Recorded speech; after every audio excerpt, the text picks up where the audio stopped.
Start, I'll with that inbound that Chris on the baseline or sideline there, late shot clock to give you guys a lead. Just what did you see, like inbounding to him, and obviously this is kind of maybe the first time you're seeing Chris kind of do what Chris has done in some fourth quarters for this team over the years. I mean, it was the out of bounds play was one of our plays, and that play is three options. One guy's cutting down the middle of the paint. Sometimes, if you clip them, they got to get close to our big because Brook can pop. Or no, it wasn't Brook that time. I forget who it was, but a lot of times if they help, then we got a guy slipping to the rim. So that was the first option down the middle.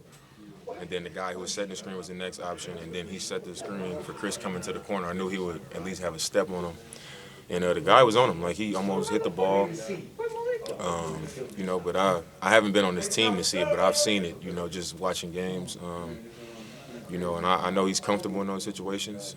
I know he's a gamer. So, once I saw him coming open, I knew that was a shot we was going to get. I just wanted to make sure I could try to get it to him. And, he ran through the pass and hit a tough shot. That's what good players do. There's another jumper from him after that, and then on top of it, it's an alley-oop to Giannis that goes 15 feet in the air and somehow manages to get to him. Just what did you kind of see from Chris to take over even after that inbounds play? I think it's just in those situations you got to have guys that are good decision makers, guys that really believe, and I think those are the moments that you really get opportunity to see, like who really believes and who really has a feel for how to win those situations. And tonight, I think he showed that.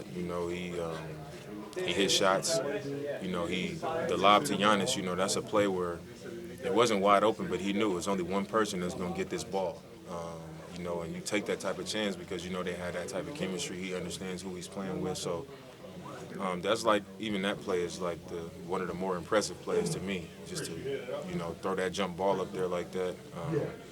The shot making. The communication. That was the first time me and him was communicating the way we did down the stretch. You bring it, I'll be in the action. If I come off, I'm going to throw it ahead to you, Dame, just fight for a catch. You bring it. We need you to initiate. It was a lot of dialogue there to close the game. And I think, moments like that are necessary. We got to have that because he's a guy that can do like he did tonight. And for me, as soon as I see the time start going down under 3-4 minutes, I'm shifting, and I'm going to get him. So, it was great to have that interaction and that, back and forth with him.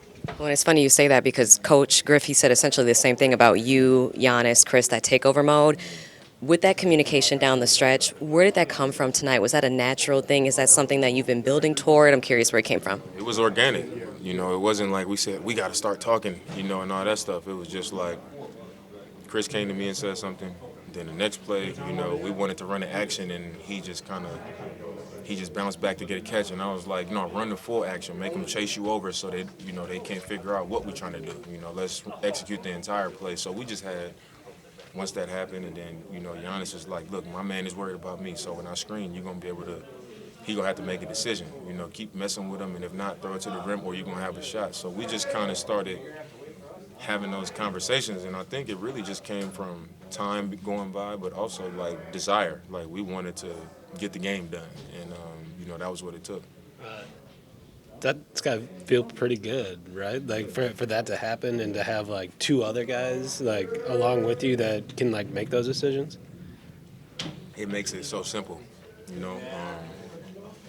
don't think any of us should be, going out there feeling the burden of like, I have to do it, and I think that's the beauty of it. Defensively down the stretch, they don't really get a three. I think after Lowry put them ahead, Bam only had one field goal.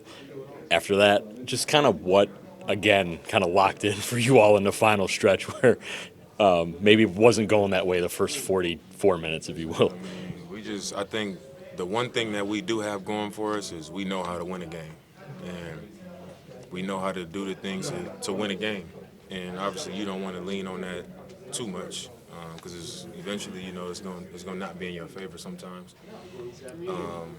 But like I said, we just know how to win games. On both ends of the floor, we get timely stops, we rebound, we score the ball when we need to. And obviously those things have been hurting us, guys getting free, making threes, them getting into the paint, fouling sometimes. And we just tightened up. You know, it was nothing special. We just tightened up when we needed to tighten up.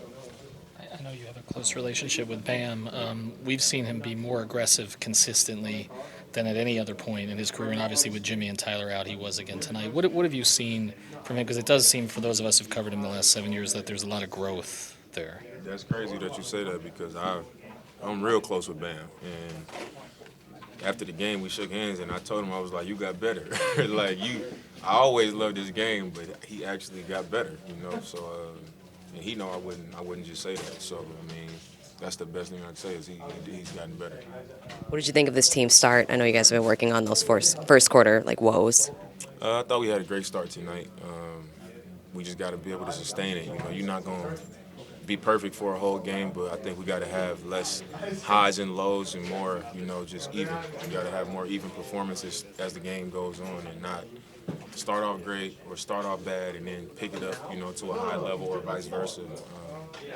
You know, we got to be much better about that, find a happy medium between. So it was a much better start, but it ended up, you know, the same thing ended up happening at some point where we had one of those drop-offs. So we just got to be much better about that.